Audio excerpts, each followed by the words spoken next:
Magandang araw, mga kapatid sa Panginoon. Magandang pagkakataon muli na tayo ay magkakasama-sama sa pakikinig ng biyaya ng kanyang mga salita.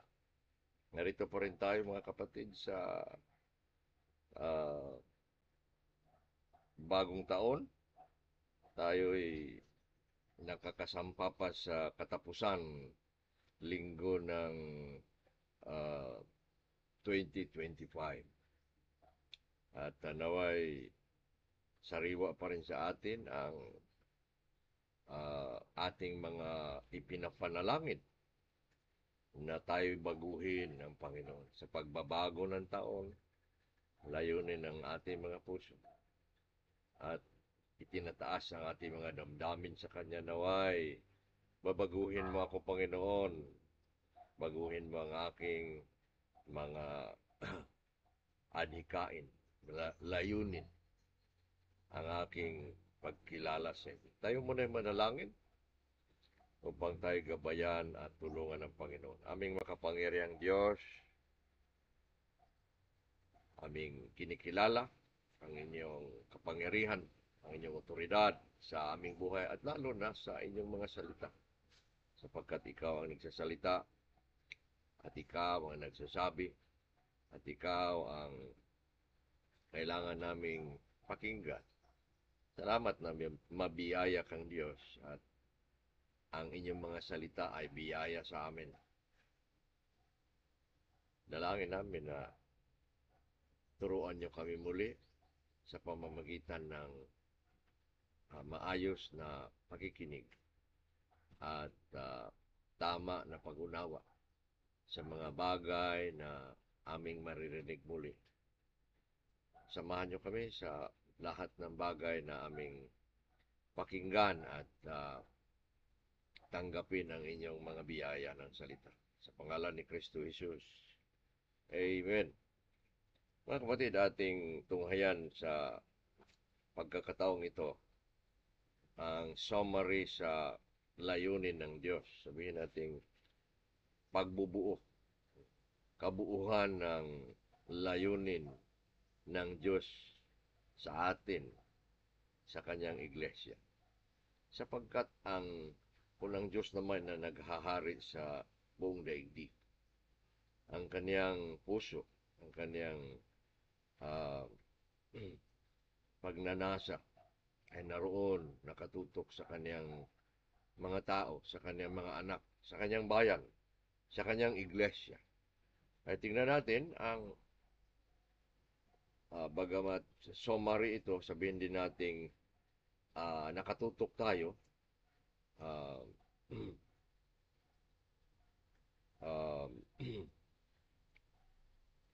only in the plan of God in His church, ang mga layunin, no? The purposes of God in His people, in His church. Ating tingnan sa pangkalahatan, sa kabuuan, a summary, bringing us to the fullness of the plan, of the purposes of God for us, for His church, for His people. Gumawa ko ng pag-aaral sa mga bagay na atin na ring natalakay at ating pinag-iisa. Naway, makakuha tayo ng malalim at mayaman na pag-unawa sa mga ito, ng mga layunin ng Diyos sa kanyang iglesia. Una, tingnan natin ang ating Diyos ay Diyos ng layunin. Our God is a God of purposes, of purpose. Ang Diyos ay marunong sa lahat ng karunungan, matalino sa lahat ng katalinuhan. Siyang lahat para sa lahat. Siya ang ating makapangyarihang Diyos. Kaya tingnan natin na siya ay ang ating Diyos ng layunin. Nilayon niya una, nilayon niyang likhain ang lahat ng mga bagay ayon sa kaniyang karunungan. Hindi siya naglikha na randomly, kaagad-agad. Sinabi ng salita ng Diyos na nilikha ng Diyos, nilayon niyang likhain ang lahat ng mga bagay sa sanlibutan at sa kalawakan ng sa pamamagitan ng karunungan. Si um, Solomon sa Kawikaan 8 ay binigkas, pinahayag ang luwang, ang lawak ng karunungan ng Diyos sa simula hanggang sa pagtapos. Sa pagsagawa niya sa simula ng mga bagay. Nung kaniyang linikha ang kalangitan, nung nilikha niya ang mga liwanag sa kalangitan, nung nilikha niya ang lupa, ang mga buhay na narito sa lupa.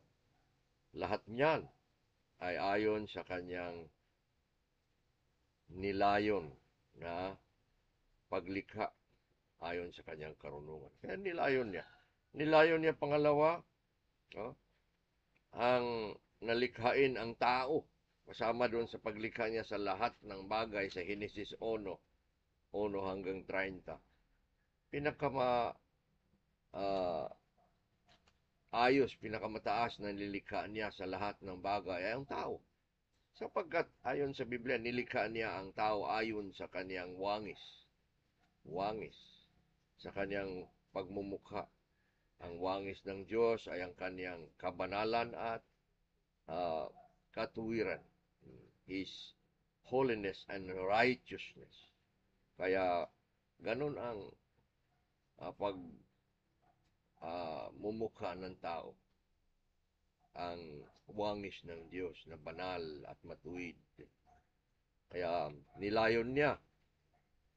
Pangatlo, na ipahayag ang kanyang sarili sa pamamagitan ng kalikasan at kasulatan. Sa tao na kanyang linikha, pinahayag niya sa kanila ang kanyang sariling kapangyarihan, ang kanyang pagkadiyos, ang kanyang kalikasan. Sa pamamagitan din ng kalikasan, nakikita, naririnig, nagsasabi ang kalikasan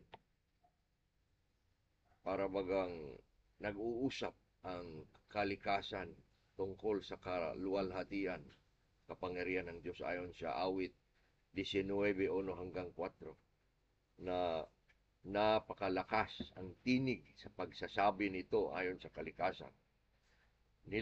Nilayon din ng Diyos na hindi lang ipahayag ang kanyang sarili sa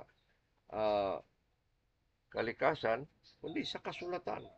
Kaya mayroong pangkalahatan na pagpapahayag, mayroon ding natatanging pagpapahayag, yung tinatawag na special revelation. Pinayag niya na paisa-isa pa sa lahat ng kanyang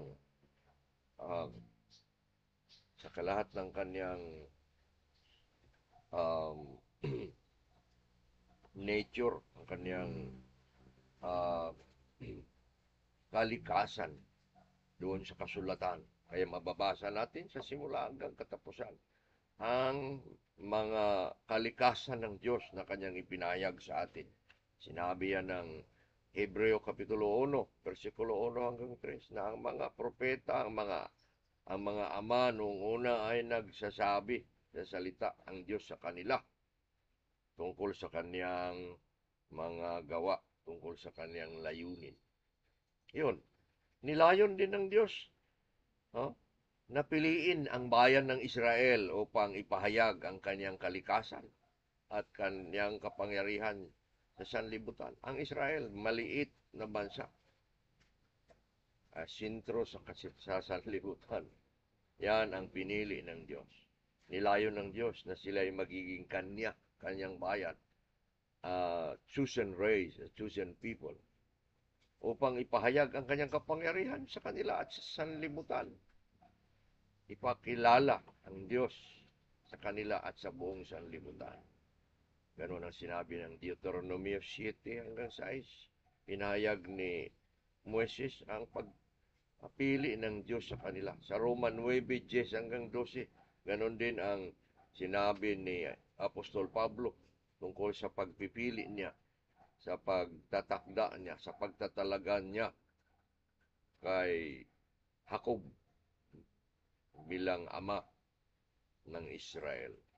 Nilayon din niya makikipagtipan sa kanyang bayan, sa Israel, at ibigay sa kanila ang kanyang mga kautusan, ang kanyang mga batas, kanyang mga kalooban, at nakikipagtipan at ibinigay ang kanyang mga batas. Hindi man maaaring bigyan sila ng batas na hindi naman siya makipagtipan sa kanila. Isa siya sa kanila, isa sila sa kanya. Sabi nga ng uh, pangalawang Korinto 6:18 hanggang 16 hanggang 18, na kayo tawagin niyo akong ama, tatawagin ko kayong mga anak. At kayo'y aking sasamahan. Kayo'y aking pagpapalain. At kayo'y susunod sa aking mga kalooban. Nilayon ng Diyos matapos siya makikipagtipan sa kanila at ibigay ang kanyang kautusan na gawin ang mga itong lahat sa layon ng kanyang kaluwalhatian. Kaluwalhatian ng Diyos.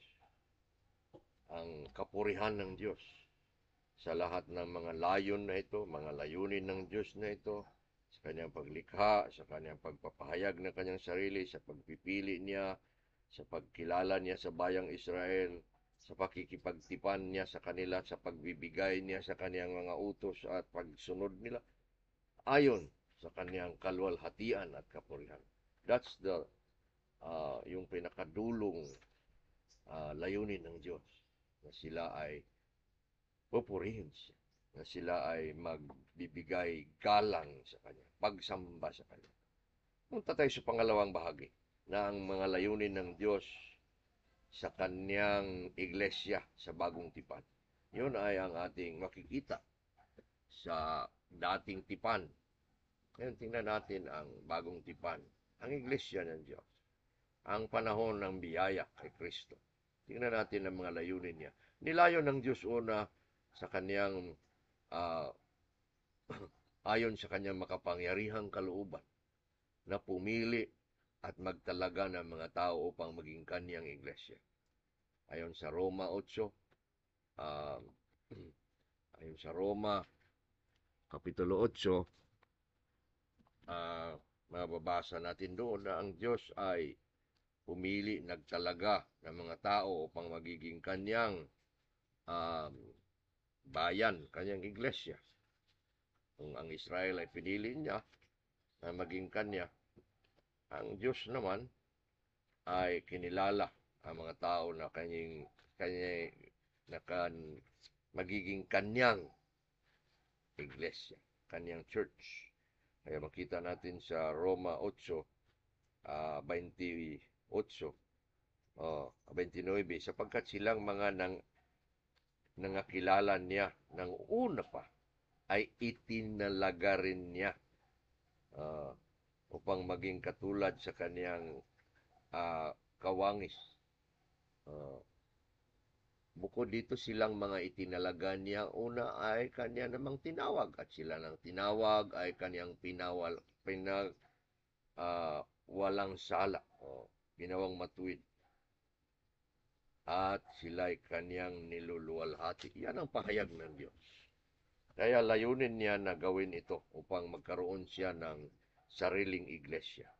Pangalawa, bagamat sa sumuway at nagkasala ang kaniyang bayan, nilayon din niyang iligtas at tubusin sila sa pamamagitan ng pagbibigay ng kanyang bugtong na anak upang ialay ang sarili sa pamamagitan ng kanyang biyaya. Yun, layunin ng Diyos na matapos siyang pumili at itatalaga ang kanyang iglesia, sila man na may bagamat sila ay nagkakasala at sumuway sa kanya, layon din niyang iligtas sila, tubusin. Sa paanong paraan? Sa pamamagitan ng pagbibigay ng kanyang bugtong na anak upang ialay ang sarili sa pamamagitan ng kanyang biyaya. Biyaya ito. Si Kristo ay biyaya na ibinigay ng Ama upang magiging tagapagligtas at tagapagtubos, biyaya. Ibig sabihin, ah, layunin ng Diyos na magbigay ng tagapagligtas na ayon sa kanyang biyaya bagamat sila'y sumuway. Kasama tayo, sumuway at uh, sinira ang kanyang batas at kalooban. Ayon sa Roma 5:8, na bagamat tayo makasalanan noon namatay si Kristo para sa atin. Ayon naman sa Juan 6:37 na lahat, sinasabi ni Jesus, ipinahayag ni Jesus, lahat ng ibinigay, pinagkatiwala mo sa akin ay lalapit sa akin. At sabi naman niya sa Roma 5:20, nang lumaganap ang kasalanan sa mga taong kinilala ng Diyos, ay mas lalong lumaganap ang biyaya. Kaya tumataas ang kasalanan, tumataas naman lalo ang biyaya ng Diyos. At naroon yon sa context ng kasalanan ng mga tao na kinilala na ng Diyos upang kanyang maging bayan, sila'y pinagkalooban niya ng biyaya. Biyaya. Yan, ang pangalawa, nilayo ng Diyos, bagamat sila'y sumuway, nagkasala, nilayo niyang iligtas sila, tubusin sa pamamagitan ng pagbibigay ng kanyang anak. Ang anak ay mag-alay ng kanyang sarili sa pamamagitan ng biyaya. Biyaya. Biyaya ayon kay Kristo Jesus. Pangatlo, nilayo ng Diyos sa lahat ng kanyang dating kinilala.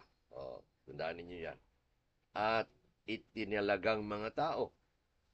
Nilayo ng Diyos sa lahat ng kanyang mga dating kinilala at itinalagang mga tao. Anong gawin niya sa kanila? Natatawagin sila sa lahat, natatawagin silang lahat. Sa paano?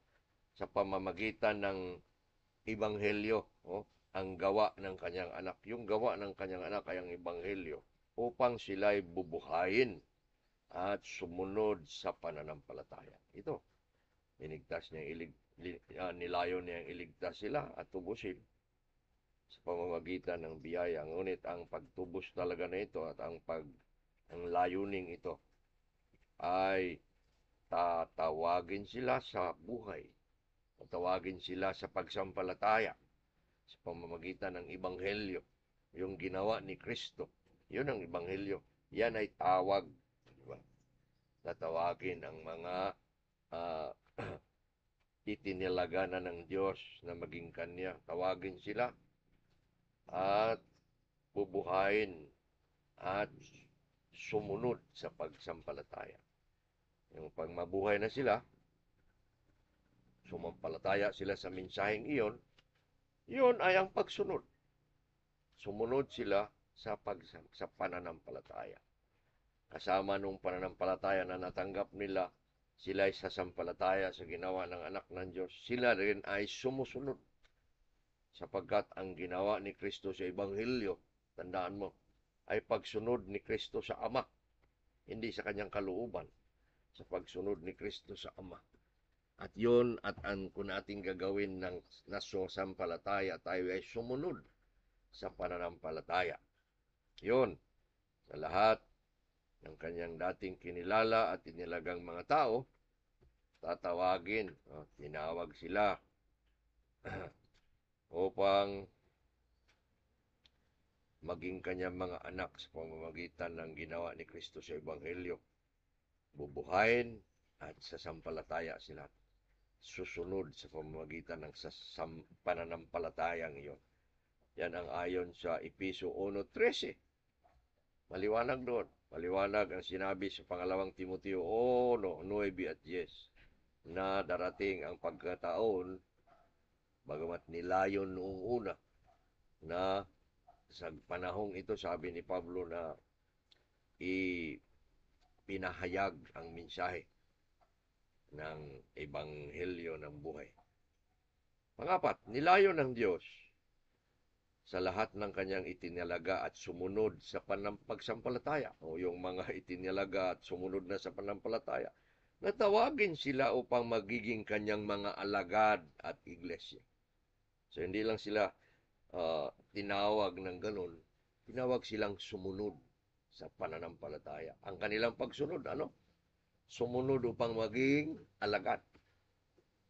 Maging alagad ka, maging iglesia ka. Sumunod sila upang maging kanyang mga alagad at iglesia ayon sa Colosas 2:6-7. Nang kayo'y kumilala kay Kristo na Panginoon, lumakad kayo kasama niya. Mag-uugat sa Kanya at itatayo sa Kanya at isasampa sa uh, pagkatibay ng pananampalataya. Yan sa Lucas 9:23. Sino ang susunod sa akin ay dapat kalimutan ang kanyang sarili, ipasanin ang kanyang cross. Yun, sila magiging alagad sa paraan ng matibay na mga paraan, hindi sistema ng uh, madali na paraan, kundi paraan ni Jesus na matibay at maayos.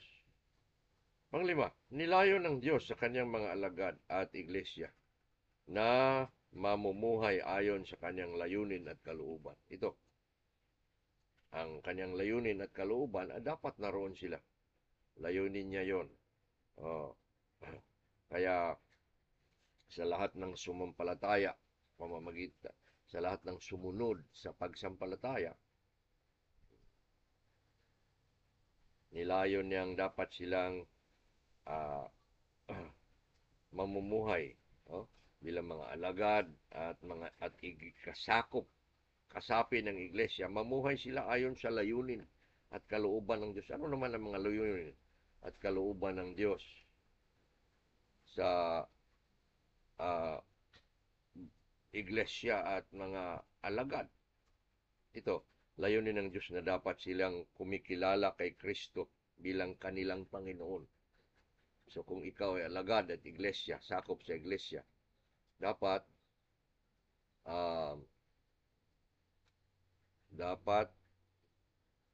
ay nagpapasakop, kinikilala si Kristo bilang Panginoon sapagkat sinabi ni Kristo, sinasabi ninyo na ako'y Panginoon at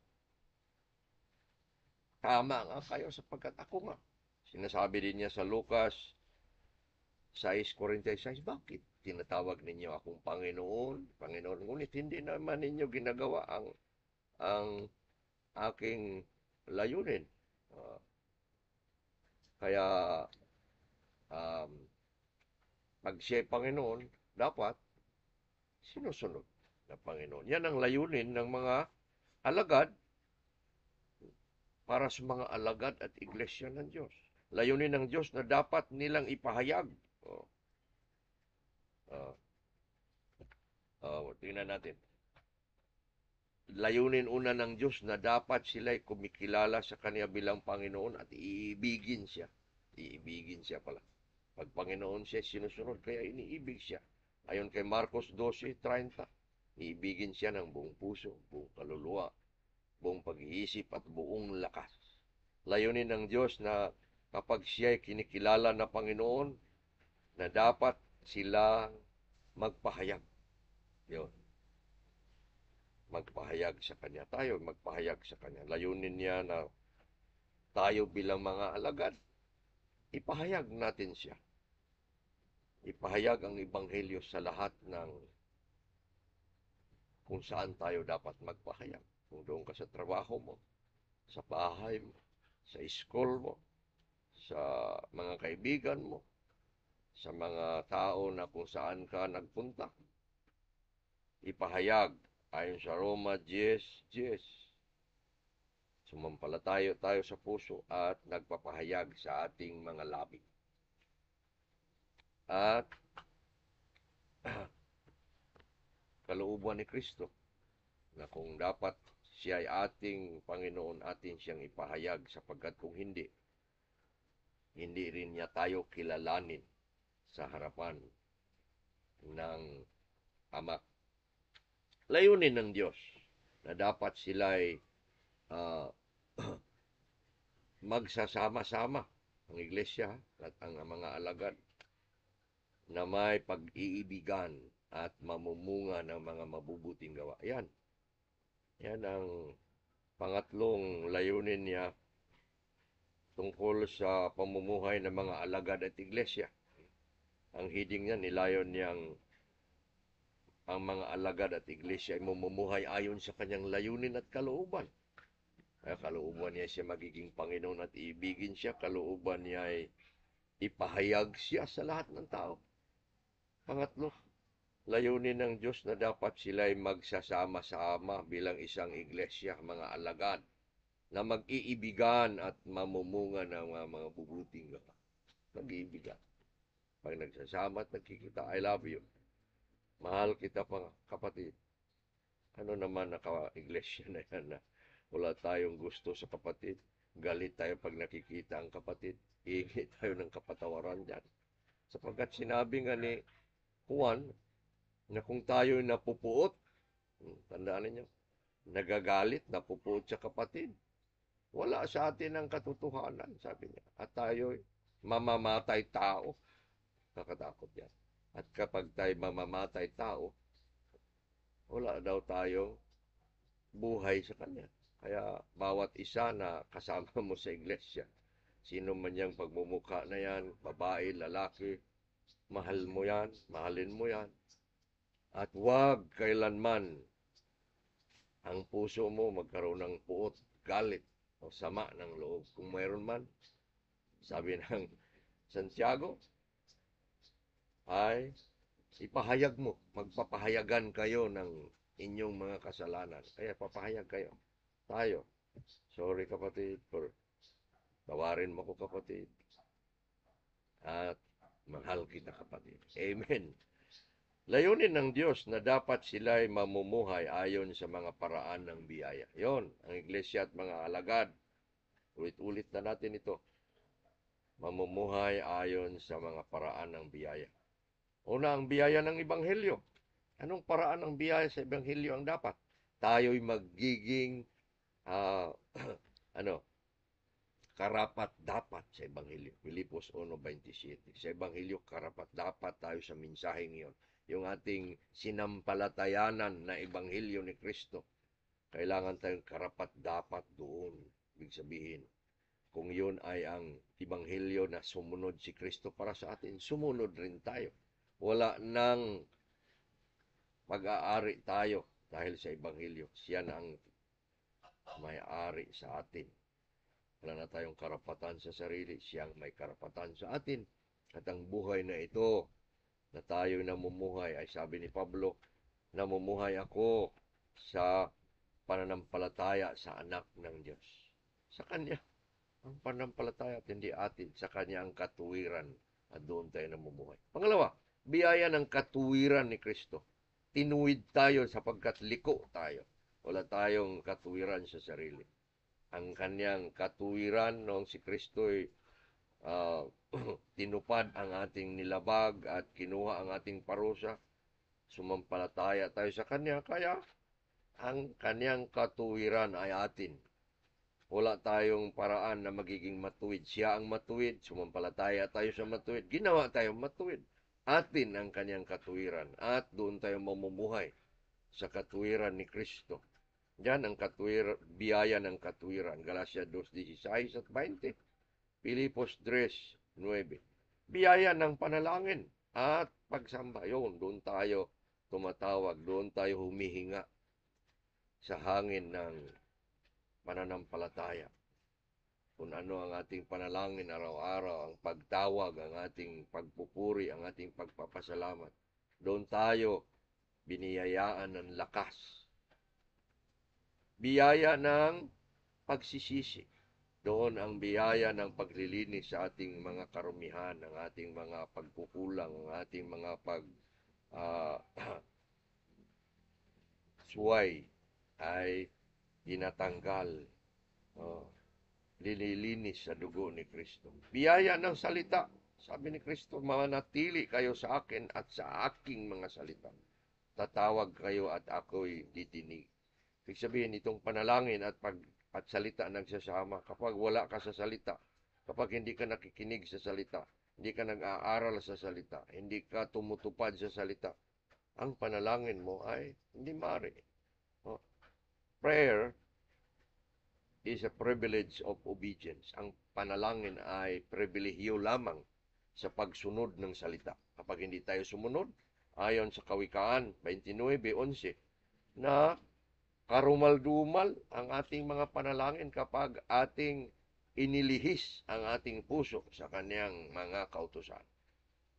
Biyaya ng salita, kailangan tayo manatili. Ayon sa 1 Pedro 2:2, kailangan tayong magnanasa ng salita, ng gatas ng salita upang lalago at tayo'y dapat mabuhay nito, hindi sa tinapay ng tiyan lamang.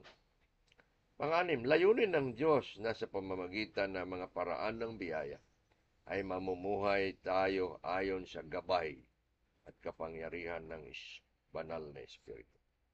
Ang banal na Espiritu ay ang pangatlong persona ng Diyos sa Trinidad. Siya ay ang ating lakas at gabay. Kaya sa lahat ng paraan ng biyaya mo ng Ebanghelyo, katuwiran, panalangin, pagsisisi, biyaya ng salita, at ano pa mga biyaya, dapat yan ay ayon sa banal na Espiritu, ayon sa kapangyarihan at gabay ng Espiritu. Hindi gagana ang mga paraan ng biyaya kung hindi ito sinasamahan ng kapangyarihan, gabay ng Espiritu. Katapusan, sa pangpito, dahil 7 is the perfect number, layunin ng Diyos na sa lahat ng bagay sa kanyang mga alagad at iglesia, ikaw at ako, sa lahat ng bagay ay naaayon sa tinatawag na Soli Deo Gloria. Sa pang-5 sa sola ibang tinatawag na 5 sola, only, the 5 only, only by grace, only by faith, only in Christ, only the scripture, sola, soli Deo Gloria, ayon, alang-alang sa kapurihan at kaluwalhatian ng Diyos. Anumang bagay sa buhay na ito, sapagkat tayo'y kanyang bayan, kanyang niligtas, kanyang kapurihan, sa kanyang kapurihan at kaluwalhatian, sa dating tipan at sa bagong tipan, noon hanggang ngayon, ang lahat ng bagay, sabi ng Isaiah 43:7, ayon sa ayon sa unang Timoteo 1:17 na ating inaawit sa katapusan ng ating pagsamba. To the only wise God, our Savior, be honor and majesty, be honor and power forever and ever. Ang kalwalhatian at kapurihan sa Kanya. Ito mga kapatid ang summary ng ating anang layunin ng Diyos sa atin. Naway ating naunawaan ng tunay. Ang ating Diyos ay Diyos ng layunin. Basahin ninyo muli ang leksyon natin na nasusulat sa inyong mga cellphone o sa inyong mga papel.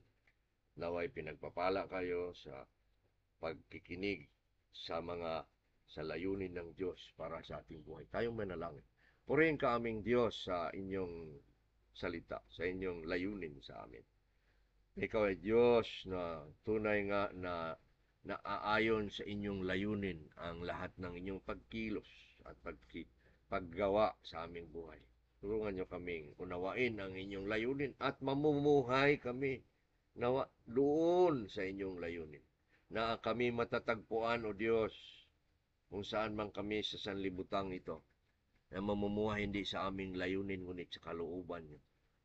Na kung dito sa Pilipinas, o naroon sa Taif, sa Saudi, o doon sa iba't ibang dako ng sanlibutan, hindi kami maroon, hindi kami pumarito, hindi kami gagawa ng anumang bagay na na salungat sa inyong mga layunin. Turuan nyo kaming kilalanin ang inyong layunin na upang hindi kami mabibigo sa iisang buhay.